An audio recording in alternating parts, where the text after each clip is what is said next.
The Westwood Community Center's main hall had been transformed into an elegant celebration space for Mom's 60th surprise birthday party. Silver and gold streamers draped from the ceiling, round tables covered in white linens held centerpieces of her favorite white roses, and a professional photographer moved discreetly through the crowd capturing every moment of what my sister Caroline had planned as the perfect milestone celebration. I stood near the refreshment table at 3:30 p.m., watching 45 of Mom's closest friends and family members mingle in their Sunday best. The guest list represented 3 decades of her social network: church friends, book club members, neighbors from the subdivision, and extended family who'd traveled from 2 states to surprise the woman who'd spent 60 years being the kind of person worth celebrating. Caroline had outdone herself with the planning. She'd coordinated with everyone in Mom's circle to ensure the surprise would be complete, arranged for Mom's favorite catered sandwiches and desserts, and even hired a pianist to play background music during the afternoon celebration. Jessica. Caroline appeared beside me, radiant with the satisfaction of a surprise party executed flawlessly. "Isn't this wonderful?" Mom was completely shocked when she walked in.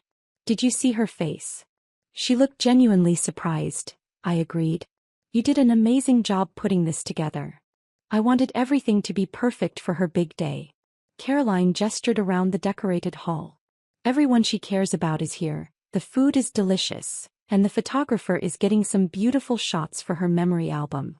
At 35, Caroline was everything my parents had hoped for in an older daughter: the successful insurance agent with the suburban house, the stable marriage to a good man, and the kind of life that made perfect sense to parents who valued conventional milestones and recognizable achievements.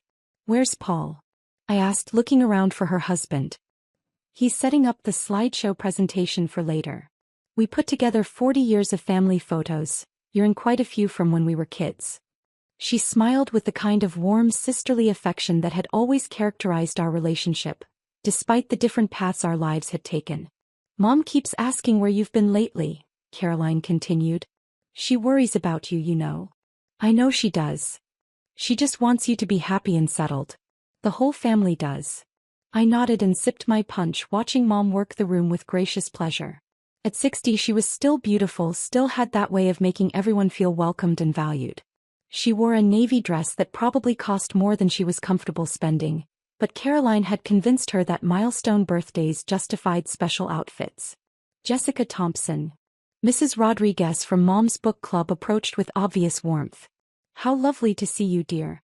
Your mother talks about you all the time." "It's good to see you too, Mrs. Rodriguez.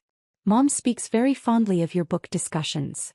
We have such spirited debates about everything from romance novels to political biographies. Your mother has such insightful opinions." He paused meaningfully. "She's also shared how concerned she is about your situation." The word hung in the air with the weight of neighborhood gossip. "My situation? Well, you know, the challenges young people face these days: finding stable employment, building financial security, starting families." She patted my arm sympathetically. "Don't worry, dear. Life has a way of working out when you're patient and persistent." Before I could respond, Mom appeared beside us with several other book club members in tow. "Ladies," she announced, "I want you to meet my younger daughter, Jessica." The group smiled politely and I could see them taking inventory: my simple black dress, my modest jewelry, the way I stood slightly apart from the celebration's main energy. "Jessica lives downtown," Mom continued with that particular tone she used when explaining situations that required context. "She's still figuring out her career path." Mrs. Patterson nodded understandingly. "The job market is so challenging for young people nowadays." "Exactly," Mom agreed. "Jessica works with computers, some kind of freelance consulting thing. We keep hoping she'll find something more substantial." "I'm sure she will," Mrs. Chin said kindly. "Sometimes it just takes time to find your niche." The conversation continued around me while I smiled politely and let them construct their narrative. It was fascinating in an anthropological way, watching how quickly a group could build consensus around someone's perceived circumstances based on limited information and careful implications. "The important thing," Mom said, warming to her theme, "is that family supports family through difficult periods." "That's so true," Mrs. Rodriguez agreed. "Every family has members who struggle more than others." "What kind of computer work do you do, dear?" Mrs. Patterson asked directly. Before I could answer, Mom jumped in with her standard explanation. Technical consulting for small businesses. Very modern, but probably not quite the income level needed for real financial stability. The group nodded sympathetically, clearly understanding the subtext. Housing costs downtown must be challenging on a freelancer's income, Mrs. Chen observed. Jessica lives in a very small apartment, Mom said with obvious concern. One bedroom, barely any storage space. At 29, we'd hoped she might be thinking about homeownership, but she didn't need to finish the sentence. The implications were clear to everyone. The rental market is so expensive, Mrs. Patterson said supportively. Young people today face challenges our generation never had to deal with. That's exactly right, Mom agreed. Jessica's doing her best, but it's difficult watching your child struggle financially when you can't really help. The group murmured understanding while I stood there letting them dissect my apparent life challenges. The irony was becoming almost too perfect to bear. At least she has family support, Mrs. Rodriguez said warmly. That matters more than money sometimes. We try our best, Mom replied. But honestly, it's embarrassing sometimes. When people ask about our children, Caroline has so much to share, her successful career, her beautiful home, her stable marriage. With Jessica. She trailed off meaningfully. My daughter lives in poverty, she said finally, her voice dropping to what she thought was a whisper but was actually audible to half the room. We're so embarrassed by how her life has turned out. The words hung in the air like expensive perfume, present, unmistakable, and defining everything that followed. Oh, Margaret, Mrs. Patterson said with obvious sympathy. You shouldn't feel embarrassed. Every family has different struggles. What's her name again? Asked Mrs. Williams, who'd just joined the group. I might know someone who's hiring in the tech sector. Jessica Thompson, Mom said hopefully. Though I'm not sure her skills are quite up to corporate standards. Mrs. Williams was already pulling out her phone. Let me just search for tech jobs that might be appropriate for someone with basic computer skills. That's so thoughtful of you, Mom said gratefully. Mrs. Williams typed Jessica Thompson Tech into her search browser, then stared at her screen with obvious confusion. Margaret, she said slowly, are you sure we're talking about the same Jessica Thompson? What do you mean? Well, when I search for Jessica Thompson in tech, I'm getting results for someone who's the CEO of a major technology company. The group leaned in to look at her phone screen. Jessica Thompson, CEO of Quantum Dynamics, Mrs. Williams read aloud. Founded 2018, valued at $1.8 billion. Specializing in artificial intelligence and machine learning solutions. The effect was immediate and devastating. Mom's face went through several distinct phases: confusion, recognition, disbelief, and then a peculiar gray color I'd never seen before. That can't be right, she whispered. Mrs. Rodriguez had pulled out her own phone and was searching frantically. Quantum Dynamics. Jessica Thompson. Forbes 30 under 30. Oh my goodness. Mrs. Patterson was Googling as well. Businessweek profile. The AI visionary. How Jessica Thompson built a billion-dollar empire. Mrs. Chen's phone showed a different article. TechCrunch feature. Quantum Dynamics secures $400 million in Series D funding. The silence that followed was so complete I could hear the pianist playing softly in the background. Jessica, Mom said, her voice barely a whisper, is that you? Are these articles about you? They are. You're the CEO of a billion-dollar technology company? I am. He stared at me like I might be an alien from another planet. But you said you did computer consulting. I do. I consult on artificial intelligence implementation strategies for Fortune 500 companies. That's how I built the business relationships that led to founding Quantum Dynamics. Mrs. Williams was still scrolling through search results. Margaret, there are hundreds of articles about your daughter. She's been featured in every major business publication in the country. She has a Wikipedia page, Mrs. Rodriguez added weakly. And a TED Talk with 12 million views, Mrs. Patterson said, staring at her phone in amazement. Mom was gripping the back of a chair like she might collapse. Jessica, why didn't you tell us about any of this? I tried to. Every time I mentioned a successful client project or a major contract, you'd redirect the conversation to when I was going to get a real job, or settle down and start a family. But you said you worked with small businesses. I said I did technical consulting. You assumed it was for small businesses because you couldn't imagine I might be working with companies like Microsoft, Amazon, and Tesla. Mrs. Chin was reading from her phone. According to this Forbes article, Jessica Thompson's AI algorithms have revolutionized autonomous vehicle development and cloud computing efficiency. Cloud computing efficiency? Mom repeated numbly. My company develops artificial intelligence systems that help other companies optimize their operations. Last year, our clients saved approximately $2.3 billion in operational costs using our AI solutions. Caroline appeared beside us, clearly sensing something dramatic was happening based on the crowd gathered around her sister and the phones everyone was staring at. What's going on? She asked. Your sister, Mrs. Rodriguez said with obvious awe, is apparently one of the most successful technology entrepreneurs in the country. Caroline looked confused. What do you mean? Mrs. Patterson turned her phone screen toward Caroline. Jessica Thompson, CEO of Quantum Dynamics. Net worth estimated at $1.2 billion. Caroline's legs gave out and she sank into the nearest chair. Jessica, she whispered, is this real? It's real. You own $1 billion company? The company is valued at $1.8 billion.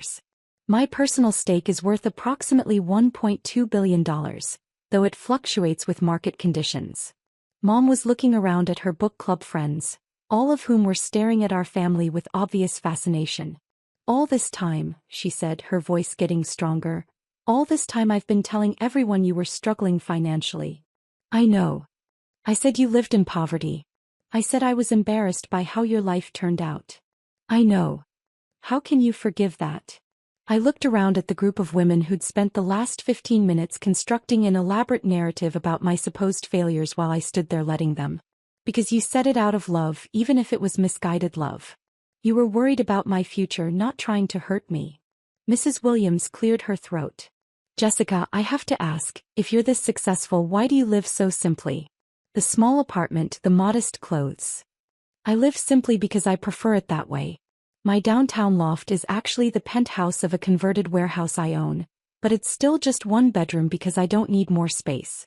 And I dress modestly because I'd rather be judged on my ideas than my outfit choices. But the financial struggles your mother mentioned were never real. Mom assumed I was struggling because I wasn't spending money on things she considered important, expensive cars, designer clothes, suburban houses, traditional lifestyle markers. I pulled an envelope from my purse and handed it to Mom. What's this? She asked nervously. Your birthday present. Ownership papers for the beach house in North Carolina that you and Dad have been dreaming about for 20 years. She opened the envelope with shaking hands and stared at the property deed. Jessica, this must have cost millions. It doesn't matter what it cost. What matters is that you and Dad have a place where you can be happy together. But after everything I said today, all those things about poverty and embarrassment. Mom, you said those things because you love me and you were genuinely worried about my future. You were wrong about the facts, but your intentions came from the right place. Mrs. Rodriguez was still reading articles on her phone. Margaret, your daughter has been profiled in Harvard Business Review, featured on the cover of Fortune magazine, and invited to speak at the World Economic Forum. The World Economic Forum? Mom asked weakly. I spoke about the future of AI in healthcare last year. It's actually how I met several clients who are now implementing our systems in hospitals worldwide. Caroline finally found her voice. Jessica, I feel like I don't know you at all. You know me perfectly well. I'm the same person who's always been interested in mathematics and computer science. The same person who spent college building software applications that solved real-world problems. The same person who's been trying to share professional excitement with family members who weren't interested in technical details. We thought you were failing, Mom said, tears starting to form in her eyes. You thought I was failing because my success didn't look the way you expected it to. I don't own a suburban house, I'm not married with children, I don't drive an expensive car or wear designer clothes. So you assumed I must be struggling. Mrs. Patterson spoke up. Jessica, what made you choose technology entrepreneurship over a more traditional career path? I wanted to solve problems that would help millions of people. AI systems that make healthcare more efficient, transportation safer, and business operations more sustainable. You can't do that kind of work within traditional corporate structures. You need the freedom to innovate without bureaucratic limitations. And the financial success? Was a byproduct of building solutions that genuinely helped people. When you create technology that saves companies billions of dollars, they're willing to pay substantial licensing fees. Mom was looking around the room at her friends, all of whom were now staring at me with obvious admiration instead of the sympathetic pity they'd shown 15 minutes earlier. I told all these people you were living in poverty, she said. I know. I said I was embarrassed by how you'd turned out. I know. How are you not angry with me? Because being angry would be exhausting and ultimately pointless. You made assumptions based on limited information and your own definitions of success. Now you have better information. Caroline stood up and hugged me tightly. Jessica, I'm so sorry. We've been completely blind to what you were accomplishing. You've been focused on your own life and your own version of success. There's nothing wrong with that. But we missed everything. All those years of you building this incredible company while we worried about your apartment and your car are behind us now. What matters is moving forward with better understanding. Mrs. Rodriguez approached us with obvious embarrassment. Jessica, I owe you an apology. We all do. We made assumptions about your life based on appearances instead of asking real questions. You don't owe me anything. You were trying to be supportive based on the information you had. But we judged you. You cared about my mother's concerns and tried to offer encouragement. That's actually very kind. As the afternoon continued, the entire dynamic of Mom's surprise party shifted. Her book club friends wanted to understand how AI worked, ask about women in technology, and hear about my experiences as a young entrepreneur. The conversations became genuinely interesting instead of the polite social dancing that had characterized the earlier gathering. Most importantly, Mom seemed to see me clearly for the first time in years. Not as the daughter who was struggling to find her way, but as the person who'd found her own path and built something meaningful along it. Later that evening, as I sat in my downtown penthouse looking out at the city lights, I reflected on how dramatically the day had changed. A simple Google search had transformed me from the family's cautionary tale into someone worthy of respect and admiration. But the real transformation wasn't in how others saw me. It was in finally having the chance to share my actual life with people who could appreciate what I'd built. The technology company worth $1.8 billion was impressive, but the most valuable thing I owned wasn't visible on any search results. It was a family relationship rebuilt on truth instead of assumptions, worth more than any business valuation could ever be.